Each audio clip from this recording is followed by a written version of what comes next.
हमारे प्रभु यीशु मसीह के नाम से आप सबका धन्यवाद। It's again a wonderful time to be together in the name of our Lord and Savior Jesus Christ. और फिर से परमेश्वर की हमारे उद्धारकर्ता परमेश्वर यीशु मसीह के उपस्थिति में होना एक सुंदर और अद्भुत बात हमारे लिए है। When we meet together in His name, we know that He is in the midst of us.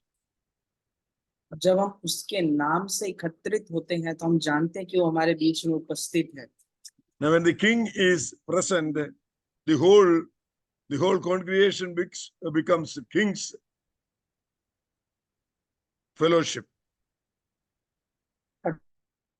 जब एक राजा उपस्थित होता है एक जगह पर, उस जगह पर उसकी जो प्रजा होती है वो पूरे उस राजतव के अंतर्गत में आ जाती है। The very presence of the King makes the audience King's audience. Hallelujah. और उस राजा की उपस्थिति उन लोगों को, जो वहां पर लोग मौजूद है, उसको राजा की प्रजा के रूप में बदल देती है। We have been blessed with that great privilege tonight. और हम ऐसे एक अद्भुत सौभाग्य से आज हम आशीषित हैं। So let's praise God for His wonderful presence in the midst of us. Hallelujah. और आइए हम परमेश्वर को स्तुति करें उसकी उस सुंदर उपस्थिति जो हमारे बीच में आज है इसके लिए। Because the promise of God to His people is a unilateral promise that if more than one comes together in the name of Jesus Christ, He is in the midst of us. क्योंकि जो परमेश्वर का जो वायदा है वो एक तरफा वायदा है, जो किस प्रकार से कहता है, जो मेरे नाम से इकट्ठा होते हैं वहां मेरी उपस्थिति होती है। So it's not an ordinary meeting. और ये एक साधारण सी सभा नहीं है। It's not according to the will of man. और ये मनुष्य के योजना के अनुसार नहीं हो रहा है। It's according to the will of God that we come together on this platform tonight from different parts of the country. और ये परमेश्वर की योजना के अंतर्गत है कि हम उसके जगह पर, उस स्थान पर आज यहाँ पर अलग अलग जगहों से एकत्रित हैं परमेश्वर के लिए। No worldly force can select the few people and bring us together, but for God who is Almighty. और कोई लोग एक मनुष्य को एक साथ इकट्ठा नहीं कर सकते, लेकिन परमेश्वर के लिए वो वहां पर हम इकट्ठा हैं। Now we have come together in the name of our resurrected Savior Jesus Christ. और अब जो है हम पुनरुत्थान हुए हमारे यीशु मसीह के नाम से आज इकट्ठा हैं। We have been thinking about the resurrection and the purposes of resurrection and thoughts related to resurrection. और हम जो है पुनरुत्थान के बारे में देख रहे थे, उसके बारे की जो सोच, उसके उद्देश्य के बारे में हम देख रहे थे। Tonight I want to talk to you about two things.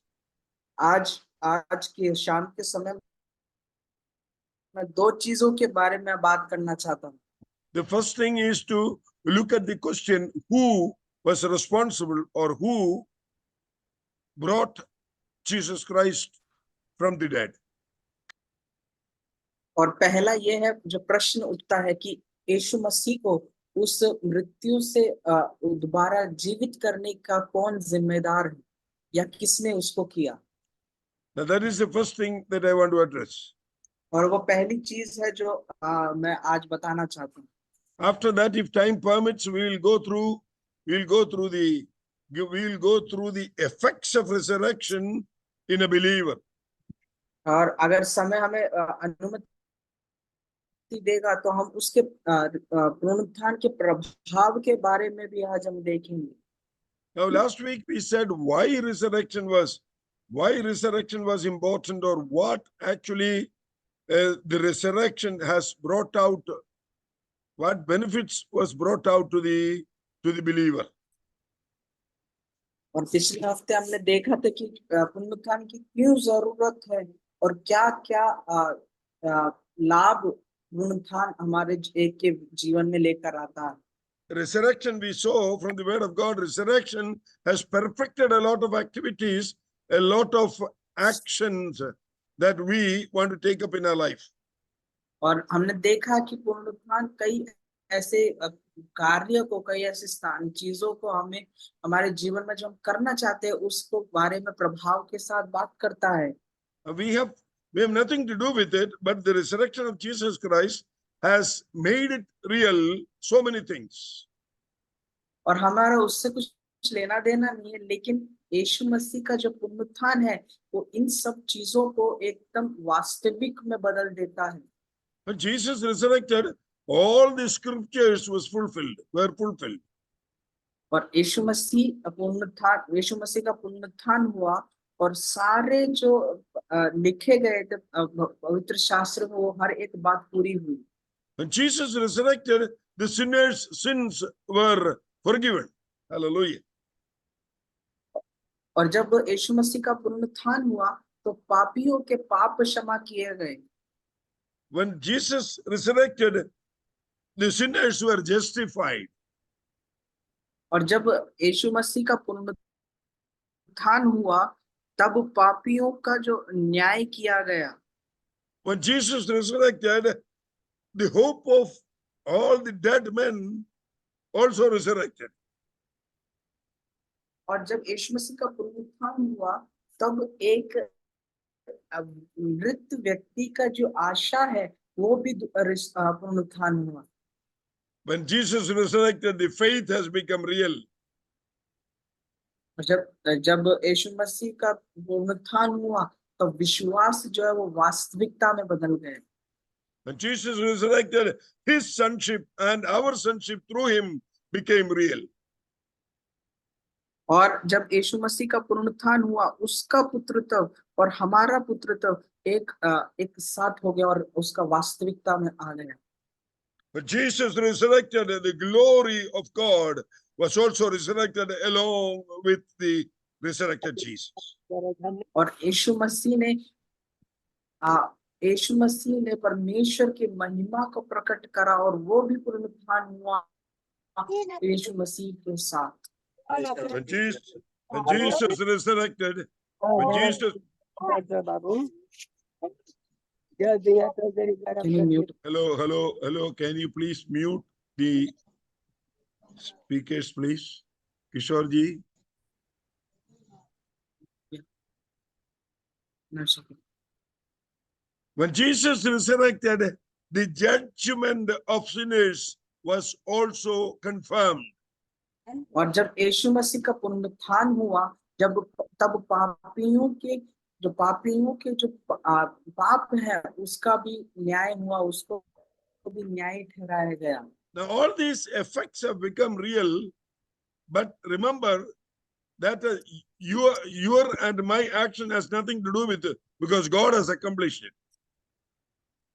और अब ये सब कुछ हुआ, ये सब वास्तविक में हुआ, लेकिन मेरे और आपके जो कार्य है वो इसका कोई लेना देना नहीं है। ये सिर्फ परमेश्वर ने इसको पूरा किया, उसी के द्वारा ये पूर्ण हुआ। This was the great plan and accomplishment of the program of God through the resurrection of Jesus Christ. और ये एक बहुत बड़ा एक योजना जो परमेश्वर ने अपने योजना के अंतर्गत इसको पूरा किया। Now this happened because Jesus is resurrected. और ये सब चीजें हुई क्योंकि यीशु मसीह का पुनरुत्थान। But tonight we are going to look into who was responsible for the resurrection of Jesus Christ, because he was also dead and he was also buried. But who was there responsible to bring him out of the tomb? और यहाँ पे आज हम देखने जा रहे हैं कि इसका जिम्मेदार कौन है, जो उसके पुनरुत्थान के पीछे पे कौन जिम्मेदार है, क्योंकि वो मारा गया, वो खुद उसके अंदर उसको कब्र में रखा गया। Now I want to bring, I know that you all must be knowing these words, but I want to confirm that tonight and then go forward. और आज मुझे पता है कि आपको ये वचन पता होंगे, लेकिन मैं इसको फिर भी आपको आज बताना चाहता हूँ और आगे बढ़ना चाहूंगा। Now we see in the book of Acts chapter 2:24, it reads like, God raised him up, having loosed the pangs of death, because it was not possible that he should be held of it. Second book of Acts, chapter 2, verse 24.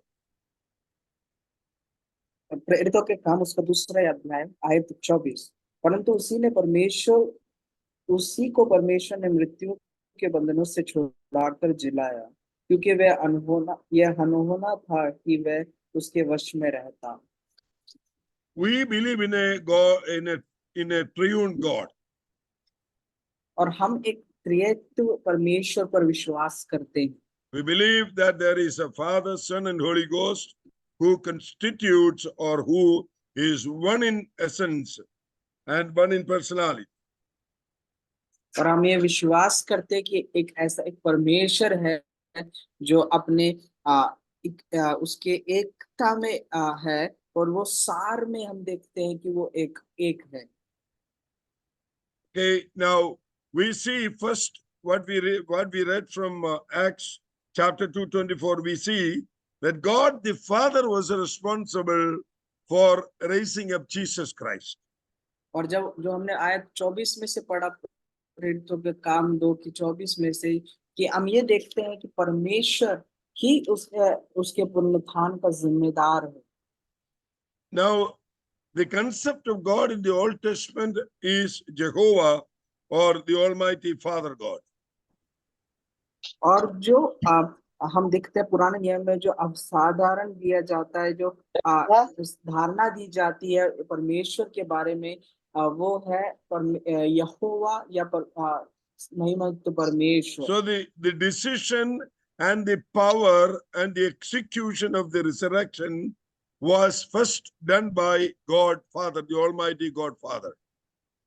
और जो निर्णय और जो उसका प्रकटीकरण करना, वो सब चीज पहले परमेश्वर पिता के द्वारा ही किया गया है। Now, without the knowledge, or without the agreement, or without the power of God Father, Jesus wouldn't resurrect. ये बिना परमेश्वर की योजना के, बिना परमेश्वर के सामर्थ्य के, यीशु मसीह उस पुत्र की योग्यता नहीं थी कि वो आगे कर सके या ऐसा कुछ कर मृत्यु में से जीवित हो सके। So the book of Acts actually brings that story, tells the story. If you read it, when you go home and read, you'll be understanding it, but I don't want you to take the time now. Here it says, God Father raised him up, and it was not possible for the tomb to hold Jesus Christ within the death. और जिस प्रकार से प्रेरितों के काम में लिखा है, आप जब घर में बैठेंगे आप इसको पढ़िए, और जो इस प्रकार से कहता है कि उस परमेश्वर ने उसको मृत्यु में से जगाया, क्योंकि वो उस पर कोई भी वश नहीं रख सकता था। Now the second verse I want to read is John chapter 10 verses 17-18. और दूसरी आयत जो मैं पढ़ना चाहता हूँ, यूहन्ना उसका 10वां अध्याय आयत 17 और 18। Now, actually, John 10 exactly is telling the world, Jesus through his own words, he is telling what he exactly is to the world.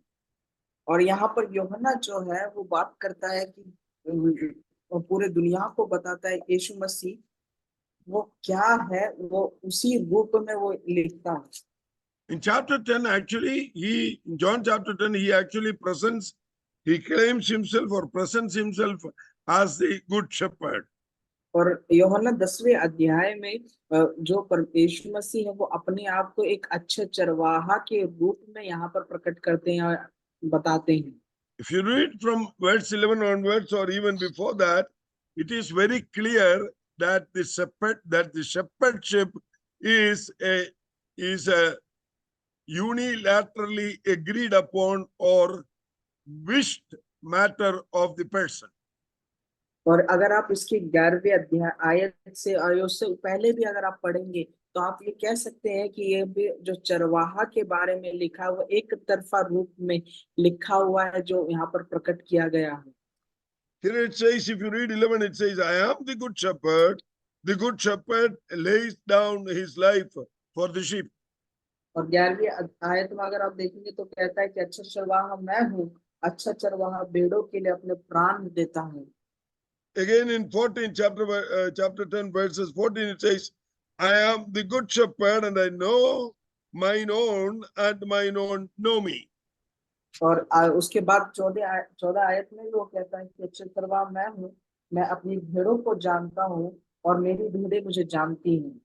And 15, verse 15 very clearly says that even as the Father knows me, and I know Father, and I lay down my life for the sheep. और आयत 15 बड़े स्पष्ट रूप से कहता है कि जैसा पिता मुझे जानता है और मैं पिता को जानता हूँ और मैं भेड़ों के लिए अपना प्राण देता हूँ। Here it says that Jesus Christ has laid down his life with his own will and his own permission. और यहाँ पर हम कह सकते हैं कि यीशु मसीह ने अपने जीवन को दिया अपने खुद की इच्छा के अनुसार, इच्छा को देखते हुए खुद की इच्छा से। I am pretty sure by now you might have meditated that the life of Jesus Christ was taken by the sinners of the world because he himself gave up his life into the hands of the sinners. और मैं आशा करता हूँ अभी तक आपको इस चीज का निश्चय हो गया होगा कि यीशु मसीह ने पापियों के लिए अपने जीवन को दिया। उसने खुद के इच्छा अनुसार अपने जीवन को न्यौछावर किया लोगों के लिए। Nobody in the universe can take the life of Jesus Christ without his willful permission. और कोई भी बिना उसके यीशु मसीह के जीवन को नहीं ले सकता बिना उसके इच्छा को जानते हुए, Because he is God. क्योंकि वो परमेश्वर है। And if he is God, God doesn't have death. अगर वो परमेश्वर है तो परमेश्वर की कोई मृत्यु नहीं है। And if God doesn't have death, nobody can kill him.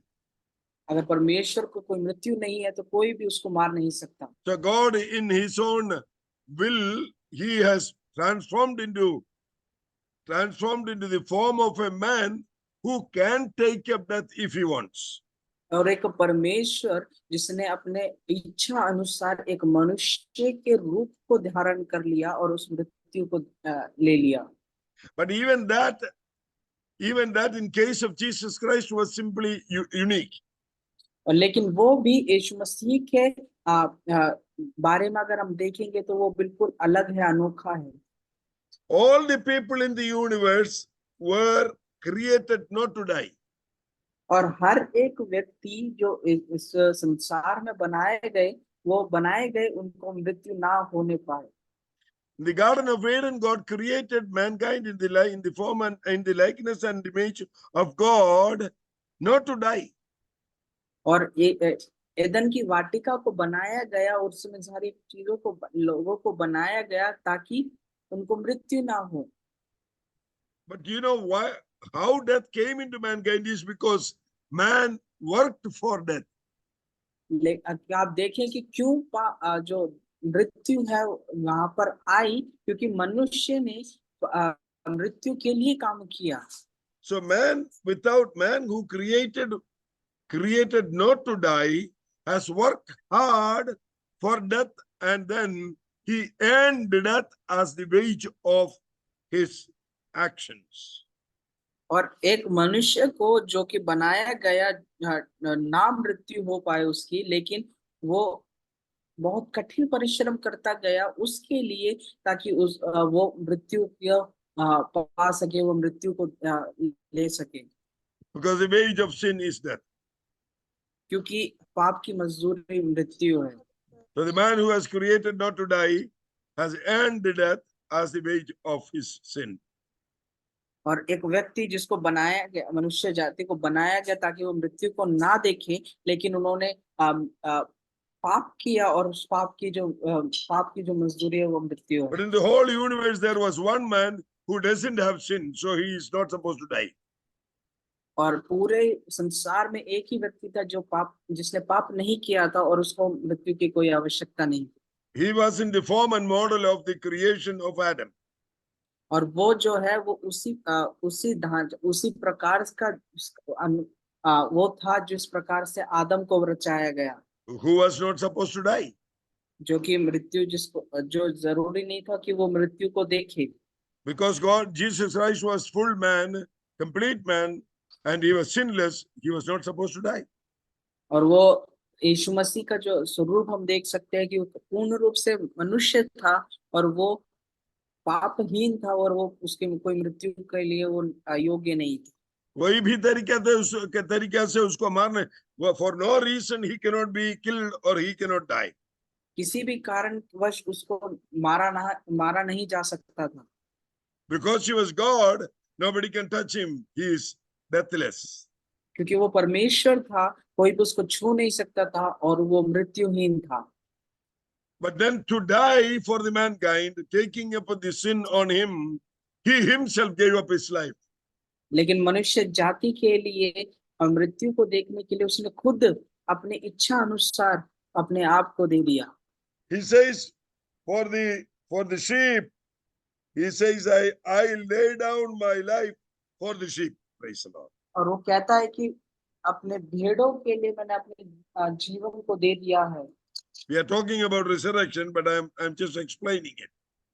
हम पुनरुत्थान के बारे में बात कर रहे हैं, लेकिन मैं इसको बस ऐसे बता रहा हूँ इसको आपको। So if he has willfully given his life for death, then he only can bring it back.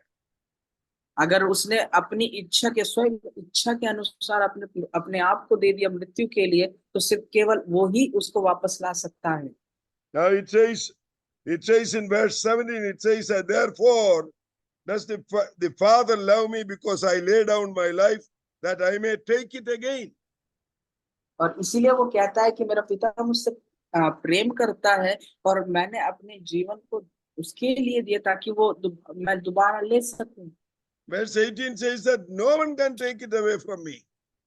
और 18वीं आयत कहती है कि कोई भी मुझसे ये नहीं छीन सकता। I lay it down myself. मैंने अपने आप को आप ही दिया है। Verse 18 says, I have the power to lay it down. और वो 18वीं आयत कहते हैं कि मेरे पास अधिकार है अपने आप को देने के लिए। And then it says that I have the power to take it back. और वो कहता है कि मेरे को ये अधिकार है कि मैं उसे वापस भी ले लूं। So the resurrection of Jesus Christ was the free will of at the free will of Jesus Christ. और जो पुनरुत्थान यीशु मसीह का वो उसके खुद की इच्छा के अनुसार है। His death was at the free will of Jesus Christ. और अगर मृत्यु उसके यीशु मसीह के पुनरुत्थान के यीशु मसीह के His death, Jesus' death was at the free will of Jesus Christ. अगर उसकी मृत्यु यीशु मसीह के स्वयं इच्छा अनुसार के था, and he says that because his death was at his free will, the resurrection or taking the life back is also at his free will. अगर वो अपने आप की इच्छा के अनुसार वो अपनी मृत्यु अपने प्राण को दे रहा है, तो उसको वापस लेना भी उसके अधिकार में उसकी इच्छा के अनुसार में है। He says that he has the power or authority to take it back again. वो कहता है कि मेरे पास अधिकार और सामर्थ्य है उसको दोबारा प्राप्त करने के लिए। He says that I got this commandment from Father. और वो कहता है कि ये अधिकार ये वाचा मुझे परमेश्वर की ओर से मिली है। So taking that life back onto him or getting resurrected was his business. और अपने जीवन को उसके लिए देना और उसको वापस लेना ये उसका कारण था, उसका कार्य था। So a man who does not have death, और एक व्यक्ति एक मनुष्य जिसको मृत्यु नहीं है, who is full God, जो पूर्ण रूप से परमेश्वर है, has willfully taken up the sin of the world, और अपनी स्वयं इच्छा के अनुसार उसने पूरे संसार के पाप को लिया, gave up the life for the atonement of the sin of mankind, और अपने अपने प्राण को न्यौछावर कर दिया हर एक व्यक्ति के लिए पापों के लिए, He was dead and buried, और उसका मृत्यु हुआ और उसको गाड़ा गया, but then in his authority and free will, he took that life back through resurrection. और अपने उस अधिकार और उस सामर्थ्य के कारण उसने अपनी इच्छा अनुसार उसको वापस लिया। So the resurrection was God's business, was Jesus Christ's business at his free will. और ये जो पुनरुत्थान है वो परमेश्वर का कार्य और यीशु मसीह का कार्य था उसके उस स्वयं इच्छा के अंतर्गत। There are similar parallel verses in Bible. I don't want to go and explain that because this is very clearly stated. The resurrection of Jesus Christ was was brought about by God Father. Now two, resurrection of Jesus Christ was brought about by Jesus Christ. The second Trinity. और हम देखते हैं बहुत सारे ऐसे वचन हैं जो इसको लेकर बताते हैं, लेकिन मैं उस पर सब में नहीं जाना चाहता। लेकिन जो पहली चीज जो हमने यहाँ पर देखी कि यीशु मसीह का जो पुनरुत्थान है वो परमेश्वर के द्वारा हुआ गया, और दूसरी बात ये देखी कि परमेश्वर का उसका यीशु मसीह का पुनरुत्थान परमेश्वर के द्वारा हुआ गया, लेकिन यीशु मसीह के इच्छा के अनुसार उसके अंतर्गत में हुआ गया। Now, Jesus Christ, the third thing I want to bring to your attention is that Jesus Christ was brought out from the death or resurrected by the power and by the wish and will of the Holy Ghost. और जो तीसरी चीज जो मैं आपके सामने लेकर आना चाहता हूँ, यीशु मसीह का पुनरुत्थान पवित्र आत्मा के सामर्थ्य और अधिकार के अनुसार हुआ गया। In Romans chapter 8 verses 11 it reads like this. और रोमियो उसका 11वें chapter 8 verse 11 और 8वीं आयत का 11वीं आयत को इस प्रकार से कहता है, But if the spirit of him that raised up Jesus from the dead dwells in you, he that raised up Christ Jesus from the dead shall give life also to your mortal bodies through his spirit that dwells in you. यदि उसी का आत्मा जिसने यीशु को मरे हुओं में से जिलाया तुम में बसा हुआ है, तो जिसने मसीह को मरे हुओं में से जिलाया है वह तुम्हारे नाशवर देह को भी अपने आत्मा के द्वारा जो तुम में बसा हुआ है जिलाएगा। Here it very clearly says that the responsible agent of resurrection for the resurrection of Jesus Christ was the Holy Ghost. और यहाँ पर बड़े स्पष्ट रूप से लिखा है कि एक व्यक्ति जो जिम्मेदार है यीशु मसीह के पुनरुत्थान को लिए, वो यहाँ पर हम देखते हैं पवित्र आत्मा है। At the baptism of Jesus Christ, we saw that Holy Ghost or Holy Spirit descending upon him and dwelling on him. और जब यीशु मसीह के बपतिस्मा के समय में हम देखते हैं कि पवित्र आत्मा वहां पर उतरा और यीशु मसीह के ऊपर ठहरा। So the word of God says that the Holy Spirit who dwells in Jesus Christ was responsible to bring him out of death. और यहाँ पर बड़े स्पष्ट रूप से ये कहता है कि जो पवित्र आत्मा जो यीशु के अंदर उपस्थित थी वो जिम्मेदार थी उसको वापस मृत्यु में से जिलाने का। So bringing Jesus Christ out of death or out of tomb was the business of Father, Son and Holy Ghost. और जो यीशु मसीह को मृत्यु में से जिलाने का कार्य का जिम्मेदारी और परमेश्वर पिता का, पुत्र का और पवित्र आत्मा का था। Now, there is a wonderful reason and a very reasonable debate about this thought in Romans chapter 8. और यहाँ पर बहुत सुंदर सा हम इस बात के बारे में पढ़कर रोमियो उसके 8वें अध्याय में।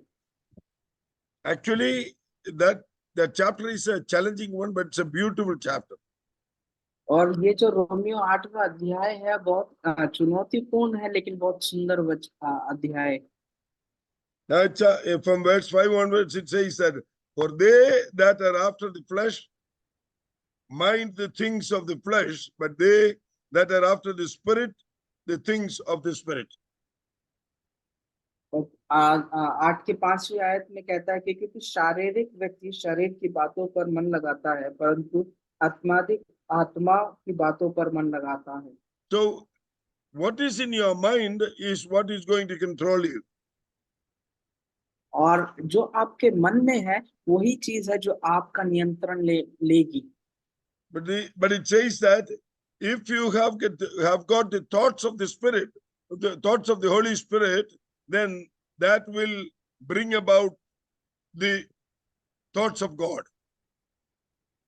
और यही कहता है कि अगर आपके अंदर आत्मा के आपके मन में आत्मा की बातें हैं, आत्मा की चीजें चल रही है, तो वो परमेश्वर की सोचों को, आत्मा की सोचों को आपके अंदर लेकर आएगी। If your mind is full of the Holy Spirit and the thoughts of the Holy Spirit, then is when you can please God. और अगर आपके मन में परमेश्वर या पवित्र आत्मा की सोच, पवित्र आत्मा की बातों से भरा हुआ है, तो वो आप परमेश्वर को प्रसन्न करता है। Now, if you can please God, then the Holy Spirit will resurrect you, just like the Holy Spirit resurrected Jesus Christ from the dead. अगर वो आप परमेश्वर को प्रसन्न कर सकते हो, तो जिस प्रकार पवित्र आत्मा ने यीशु मसीह को पुनरुत्थान किया, उसी प्रकार वो हमको भी पुनरुत्थान कर सकता है। Then your character changes. और आपके चरित्र बदल जाएगा। In verse 9 it says that, but you are not in the flesh but in the Spirit. If so, be that the Spirit of God dwells in you.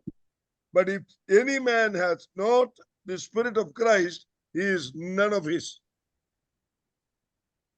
और ये यहाँ पर इस प्रकार से कहता है कि शरीर पर मन लगाता है तो मृत्यु है, परंतु आत्मा पर मन लगाना जीवन और शांति है।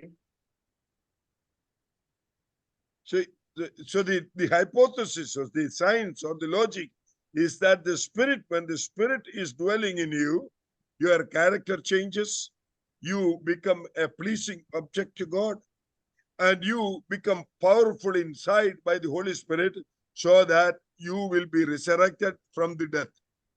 और इसका कहने का मतलब ये है, अगर आप परमेश्वर की आत्मा में अगर परमेश्वर को प्रसन्न करते हैं, तो आपको भी परमेश्वर आत्मा से उस मृत्यु से पुनरुत्थान करेगा। This process is what is being explained in verse 11. Please read verse 11 once more. और यही बात है जो 11वीं आयत में लिखा गया, जो कि कहता है कि यदि उसी का आत्मा जिसने यीशु को मरे हुओं में से जिलाया तुम में बसा हुआ है, तो जिसने मसीह को मरे हुओं में से जिलाया, वह तुम्हारी नाश्वर देह को भी अपनी आत्मा के द्वारा जो तुम में बसा हुआ है जिलाएगा। It's very simple. The Spirit of the Holy Spirit of God, which dwelled in Jesus Christ, the man who resurrected Jesus Christ from the dead. And if that same Spirit lives in you, you and me will be resurrected just like the way that the Holy Spirit has resurrected Jesus Christ. और ये यहाँ पर ये है कि जिस प्रकार से यीशु मसीह के अंदर वो पवित्र आत्मा निवास करता था, और जिस प्रकार से यीशु मसीह को उस आत्मा ने, पवित्र आत्मा ने पुनरुत्थान मृत्यु से जिलाया, उसी प्रकार से अगर वो आत्मा हमारे अंदर है, तो जिस प्रकार से उसने मृत्यु में से यीशु मसीह को जिलाया, उसी प्रकार हमें भी जिलाएगा। My dear brothers and sisters, one thing we have to understand and we have to submit tonight in faith is that Jesus Christ was resurrected according to the will triune God, God Father, Son, and Holy Ghost, at his plan, as per his system, and as per his time, and as per his decision.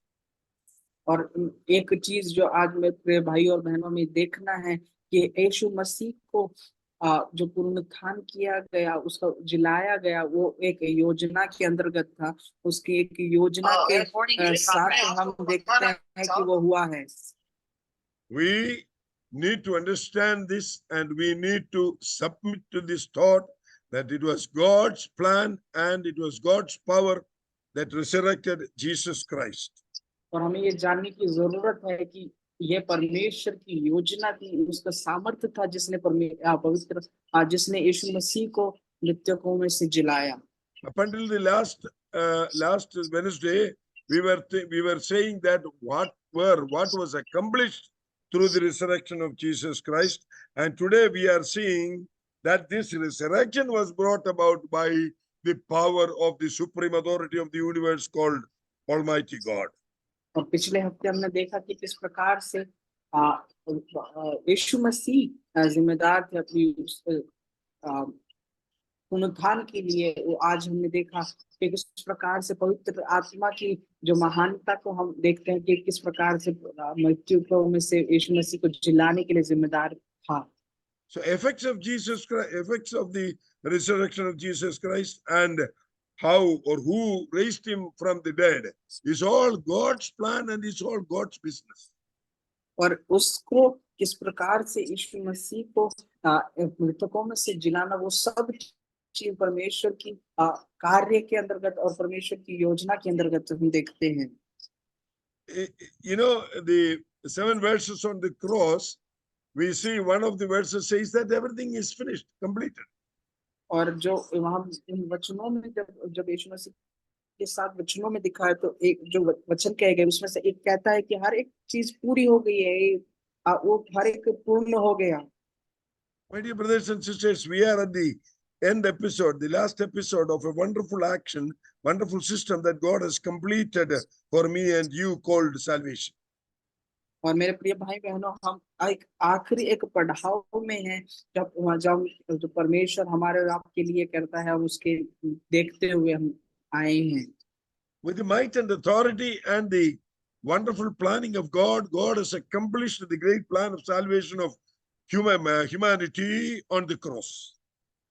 और उस महिमा इस योजना के अंतर्गत जो मनुष्यत्व के बारे में परमेश्वर यहाँ पर हम देखते हैं कि वो पूर्ण करता है। And no man has nothing to do in it, or no man has got any say in it. और कोई मनुष्य का इससे कोई लेना देना नहीं है और कोई इसके बारे में बोल सकता है। Then what is our part in the whole business? लेकिन हमारा इस सारे कार्य में हमारी क्या जिम्मेदारी है, हमारा क्या भागीदारी है? My dear brothers and sisters, our business, our partaking in that business is how do we react to this resurrected Jesus Christ? Amen. और हमारी यहाँ पर जो भागीदारी ये है कि हम इस यीशु मसीह के पुनरुत्थान को लेकर किस प्रकार से अपनी प्रतिक्रिया देते हैं।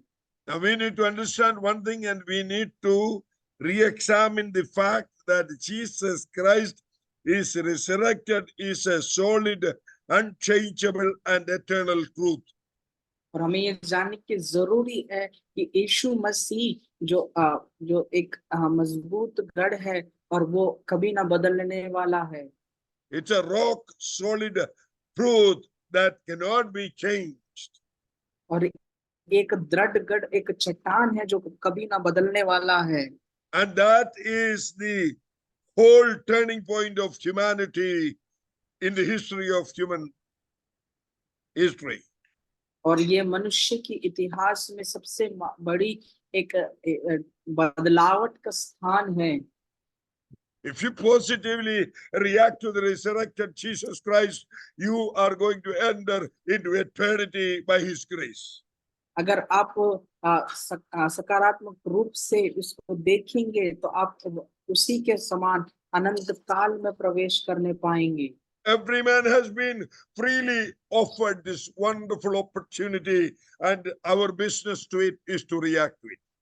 और ये हर एक मनुष्य के लिए ये दिया गया है सुंदर रूप से। हमारी जिम्मेदारी यही है कि इसको सकारात्मक रूप से हम देखने पाएं। There is a wonderful reflection of how we react to Jesus Christ in John chapter 21.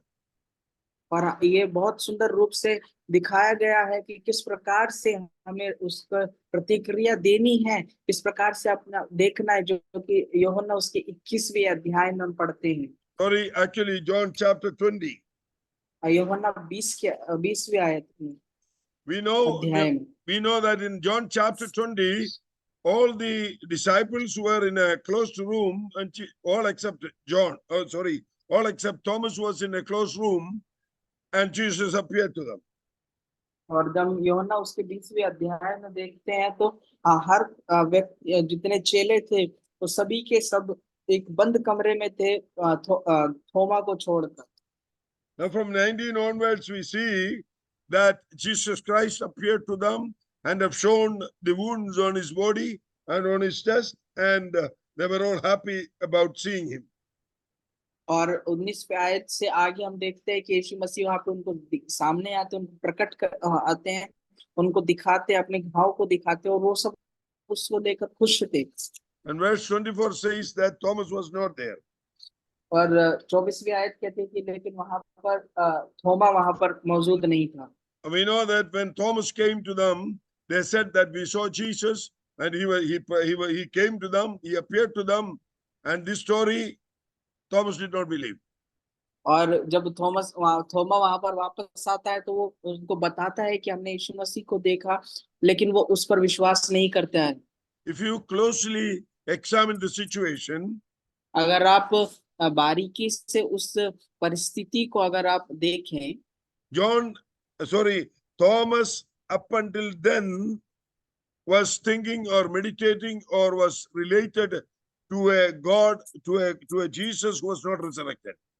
और उस समय तक थोमा उस प्रकार से देख रहा था कि यीशु मसीह एक ऐसा परमेश्वर को देख रहा था कि वो अभी तक मृतकों में से नहीं जिलाया गया। Now, except Judas, we know that there were 10 disciples, and all those 10 have experienced the resurrected Jesus Christ. और यहूदा को छोड़कर वहां पर 10 चेले थे जिन्होंने यीशु मसीह को देखा था। The resurrected Jesus Christ. पुनरुत्थान हुए, जिलाए हुए यीशु मसीह को उन्होंने देखा था।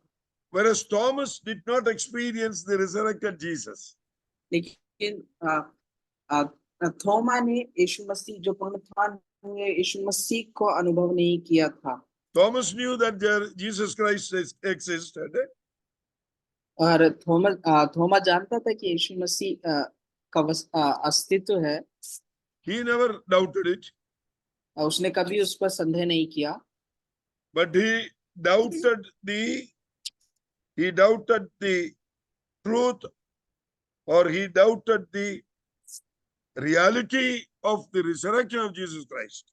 लेकिन उसने यीशु मसीह के पुनरुत्थान की जो वास्तविकता पर संदेह किया।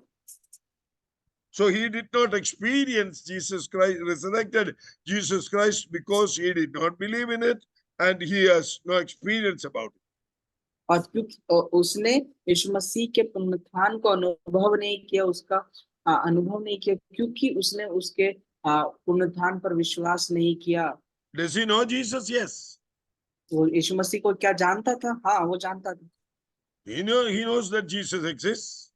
वो जानता था कि यीशु मसीह का अस्तित्व है। He knows Jesus in several ways. वो यीशु मसीह को अलग-अलग कारणों से जानता था। But Thomas did not experience a resurrected Jesus Christ, and that is the problem of the world tonight. लेकिन थोमा ने यीशु मसीह पुनरुत्थान यीशु मसीह को अनुभव नहीं किया था। वही आज दुनिया में, संसार में ये समस्या यही है। So Thomas said that unless I see him and experience him, I don't believe. और इसलिए थोमा वहां पर कहता है कि जब तक मैं उसको ना देखूं और उसको अनुभव ना करूं, मैं विश्वास नहीं करूंगा। My dear brothers and sisters, the resurrection of Jesus Christ, and the first benefit of resurrection of Jesus Christ is the experience of the believer, a resurrected Jesus Christ. और मेरे प्रिय भाई बहनों, यीशु मसीह का पुनरुत्थान के द्वारा पहली चीज जो एक विश्वासी अनुभव करता वो यही है, यीशु मसीह के और उस सामर्थ्य को, यीशु मसीह के उस सामर्थ्य के अनुभव को वो करता है। My dear brothers and sisters, one challenge tonight we have to look back, we have to take up in our life is that have we really experienced the resurrected Jesus Christ? मेरे प्रिय भाई बहनों, एक चुनौती जो आज हमें जरूर लेनी है कि क्या हमने यीशु मसीह के उस पुनरुत्थान को अनुभव किया है। The moment he saw the resurrected Jesus Christ and put his hands on his chest, my dear brothers and sisters, the experience of Thomas changed. और एक उसी क्षण, जिस क्षण उसने यीशु मसीह को छूकर उसको देखा, अनुभव किया, तो उसी उसी क्षण उसका पूरा अनुभव बदल गया। The experience and the witness of Thomas about Jesus Christ have changed. और एक अनुभव जो थोमा के पास यीशु मसीह को लेकर था वो बदल गया। And we all know what he says very clearly. Thomas answered and said unto him, My Lord and my God. Amen. और इसलिए वो कहता, जब थोमा उसको उत्तर देकर कहता है कि मेरा परमेश्वर, मेरा परमेश्वर, मेरे परमेश्वर। The effect of resurrection on a man should be to make him on the kneel, make him to kneel down on his knees and accept the Jesus as his Lord and God. और इसको प्रकट, इसको द्वारा, ये अनुभव के द्वारा हम ये देखते हैं कि यीशु मसीह को स्वीकार करना, अपने घुटने पर आना और यीशु मसीह को प्रभु और परमेश्वर के रूप में स्वीकारना। The most important partaking of a believer, of any man, into the resurrection of Jesus Christ is to come down on his knees and say, confess the fact, Jesus Christ, my Lord and my God. और एक व्यक्ति को अपने पश्चाताप को करने के लिए ये मानना जरूरी है, अपने घुटनों पर आकर ये कहना जरूरी है कि मेरा परमेश्वर, मेरा प्रभु। This is not the Jesus Christ who was dead and buried. ये यीशु मसीह नहीं है जो मारा गया और गाड़ा गया। This is not the Jesus Christ who walked around in Palestine and through the streets of Jerusalem and have done wonders. और ये वो परमेश्वर यीशु मसीह नहीं है कि जो फलिस्तियों की भूमि पर चला और यरूशलेम में कई चमत्कारों को किया। This is not the Jesus who have wiped out the tears of so many and had a compassion for the people. और ये वो यीशु मसीह नहीं है जिसने कई लोगों के लिए अनुकंपा को किया और अनुकंपा को प्रकट किया और कई कार्यों को किया। This is a Jesus who has grown out and grown above all this experience and have broken the tomb and have resurrected from the dead. और ये वो परमेश्वर है जो जिसने उस मृत्यु को पार करा और उस कब्र को तोड़ दिया और प्रकट हुआ। We have a wonderful connection with him. और हमारा एक सुंदर कनेक्शन है परमेश्वर के साथ। And the connection is our finger on his chest. और वो जो हमारा जो कनेक्शन है वो हमारा जो उंगली जो उसके चेस्ट पे रखी है। Our connection is our fingers going through the wounds of Jesus Christ. और हमारे जो कनेक्शन है जो हमें जोड़ता है यीशु मसीह के उस घावों से होते हुए हमें लेकर जाता है। Our connection relates us to that compassionate God. और हमारा जो कनेक्शन है वो हमें यीशु मसीह के साथ जोड़ता है। And the good old Jesus come and rushes into our heart and our experience and our feelings and our real life. और वो सारी बातें हमें हमारे जीवनों में लेकर आते हैं, हर एक अच्छी बातें हमारे जीवनों में लेकर आती हैं। But today he is resurrected and your witness is different. लेकिन आज वो पुनरुत्थान हो चुका है और हमारी बात, हमारी जो विटनेस है वो अलग है। That Jesus is my Lord and my God. कि परमेश्वर हमारा प्रभु है, हमारा परमेश्वर है। With folded arms and bowed down head, can we really confess the truth that Jesus Christ, my Lord and my God? क्या हम अपने हाथों को जोड़ते हुए अपने घुटने में आकर क्या कह सकते हैं कि हमारा परमेश्वर हमारा प्रभु है, हमारा ईश्वर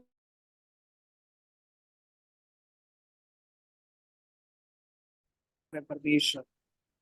My dear brothers and sisters, from the bottom of your heart and experience, when you और मेरे confess that Jesus Christ is the Lord and God, you have really experienced the resurrection of Jesus. मेरे प्रिय भाइयों बहनों, क्या अपने हृदय की गहराई से आप ये कह सकते हैं कि यीशु मसीह ही परमेश्वर है, जिसने हम जो हमें पुनरुत्थान देता है और उसी के द्वारा हम आए हैं। There are so many other benefits of resurrection for a believer.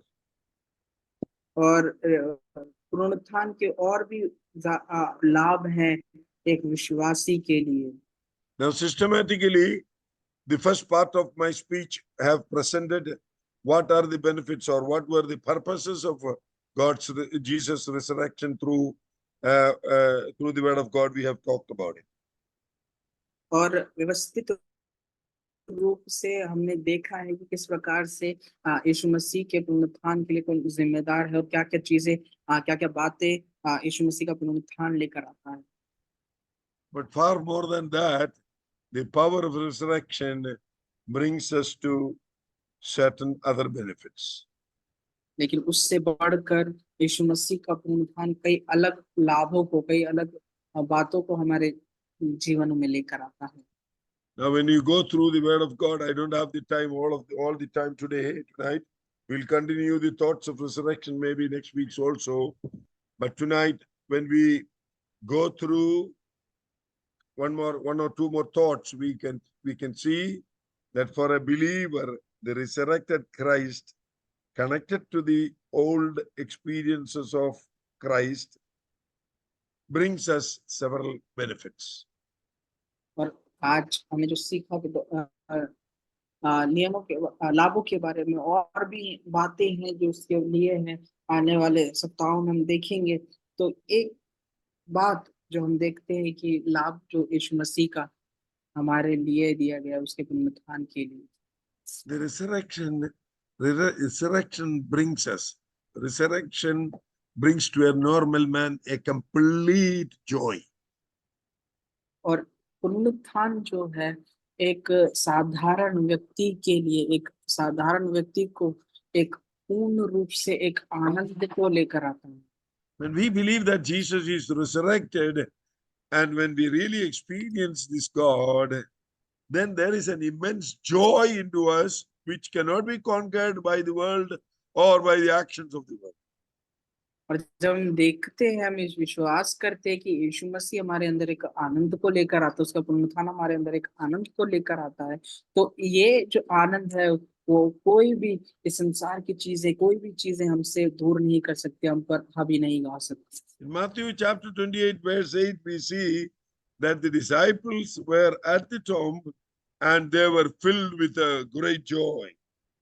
और मत्ती उसके 28वें अध्याय में हम ये देखते हैं कि जो चेले जो थे वो उस कब्र के बाहर थे और वो आनंद से भरे हुए थे। This is very clearly it says great joy. और वो वहां पे बहुत स्पष्ट रूप से वहां लिखा है कि बड़े बड़े आनंद के साथ। We have experienced different types of joy in our life. और हमने अलग अलग प्रकार के आनंदों को हमारे जीवनों में अनुभव किया है। But the joy of resurrection is a joy that cannot be killed or that doesn't have an end. और लेकिन जो आनंद पुनरुत्थान के आनंद से आता है, पुनरुत्थान के रूप में आता है, वो कभी हमसे नहीं छीना जा सकता। So many joys in our life can be killed by so many people. और कई आनंद जो हमारे जीवनों में है, हमारे जीवन में है, वो कई अलग अलग लोगों के द्वारा हटा दिए जाते हैं, मार दिए जाएंगे। Our near and dear ones, our relatives, our friends, and our enemies, all can kill the joy that we have in our life. और जो हमारे करीबी लोग, हमारे रिश्तेदार, हो सकता है कि हमारे उस आनंद को छीन लें। How many people have killed our joy in our way of life? और कितने लोगों ने हमारे आ, आ, हमारे जीवनों में हमारे Santosh. आनंद को हमसे छीना है। But here it says that the resurrected Jesus brings us a joy that cannot be killed by anything in this world. लेकिन यहाँ पर वो कहता है कि ये यीशु मसीह का पुनरुत्थान एक ऐसे आनंद को लेकर आता है जो कि इस संसार में किसी भी व्यक्ति के द्वारा मारा नहीं जा सकता, हटाया नहीं And जा the सकता। and the power of that joy and the power of the resurrection should bring us on our wheels. Hallelujah. लेकिन उस पुनरुत्थान की जो सामर्थ्य है वो हमें उसके इच्छा अनुसार में लेकर आना है, It should bring us on a move or on a run. Hallelujah. और हमारा एक स्थान में लेकर आना है ताकि वो उस भागने के स्थान पर लेकर आना है, एक गति के रूप में लेकर आना है। Any believer who experiences the joy of resurrection cannot sit in a place, has to run and proclaim the joy that Jesus is resurrected. एक विश्वास जिसने यीशु मसीह के पुनरुत्थान को प्राप्त किया है, उसको सीख के अनुभव किया है, वो एक जगह पे नहीं, उसको दौड़कर परमेश्वर के उसके सुसमाचार को घोषणा करनी है। My dear brothers and sisters, Jesus is resurrected is the gospel. और मेरे प्रिय भाइयों बहनों, यीशु मसीह जो पुनरुत्थान हुए वो एक सुसमाचार है। Jesus commands his disciples to go, run and go and propagate this wonderful gospel up unto the end of the world. Say that Jesus is resurrected. Amen. और यीशु मसीह पुनरुत्थान के बाद जब आए वो कहे कि बताया गया कि जाओ और इसको सुसमाचार को फैलाओ। The problem with this world now is the believers do not have the energy to run and proclaim the gospel. लेकिन यहाँ पर बात ये है कि विश्वासियों को सामर्थ्य नहीं है आज में कि वो जाए और इसका It प्रचार doesn't करे। impart that much of joy in us that it can move us. और इतना एक सामर्थ हमारे अंदर ये देता है ताकि वो We हमें चला consume the सके। joy of resurrection and we sit idle. और हम इसके आनंद को पाते हैं और हम It's ऐसे his ही command स्थिरता that में you बैठ go up जाते until हैं। the end of the world and proclaim this gospel that Jesus is resurrected. और ये हमें बताता है कि ये जो सुसमाचार जो हमें दिया गया और इसको पूरे संसार के अंत तक My में dear हमें brothers and प्रचार sisters, करना if है। Jesus is resurrected, we cannot sit idle in a place and keep on going like that. We need to run, and we need to proclaim the gospel. Amen. और हमें ये करना जरूरी है, एक जगह स्थान एक ही जगह पर नहीं बैठना, लेकिन हमें इसको सुसमाचार को फैलाना है, हर एक जगहों पर जाना है। Because that is the first benefit when we proclaim the witness that Jesus is my Lord and God. The first benefit or the first effect on us is that we are filled with the joy and we keep on spreading the joy, the news of joy. और पहली बात जो हम इसमें पाते हैं कि हम आनंद से भरे हुए हैं और वो आनंद के द्वारा हमें आगे बढ़ना है। The resurrection of joy that brings in the joy of salvation in us, will keep us moving and will make us the propagators of the gospel of Jesus Christ. और वो आनंद जो हम हमारे साथ जो पवित्र आत्मा परमेश्वर के पुनरुत्थान के साथ आया है, वो हमें हर एक आनंद से हमें भरेगा और उसके सामर्थ्य से हमें परिपूर्ण करेगा। I am closing down the humble words this evening with the hope and with the prayer that each and every one of us who have heard this message and who have gone through the resurrection experience of 2024 become charged and keep running to the end of the world and proclaim the joy, the message of joy, proclaim the message of gospel that Jesus is my Lord and God and Jesus is resurrected. मैं अपने शब्दों को यहाँ विराम देता हूँ और यही कहना चाहूंगा, ये जो सुसमाचार हमारे लिए दिया गया, जो पुनरुत्थान का संदेश जो हमें दिया गया है, वो हमें शक्ति दे, सामर्थ्य को दे, ताकि हम इसके समाचार को फैलाने पाए और अब और संसार के अंत तक इसके गवाह होकर उसको फैलाते रहें। Thank you very much, my beloved brothers and sisters. May God bless you all. I love you, and I am so happy to see so many of you tonight in the meeting, and we'll continue this. We need each other, and we need to pray, and we need to grow in the work of the Lord, and we need to proclaim the great joy of salvation and gospel. So we need to be together. We need to keep moving. God bless you all and strengthen you for that. And thank you all. God bless. और मेरे प्रिय भाई बहनों, परमेश्वर आप सभी को आशीष दे जो आज हमारे मीटिंग में हमारे जुड़े हैं। तो जितने लोग मुझे सुने हैं, मैं बहुत से लोग हैं आज हमारे बीच में हैं। तो परमेश्वर आप सभी को सामर्थ्य देने पाए और आपको परमेश्वर आशीष देने। Thank you.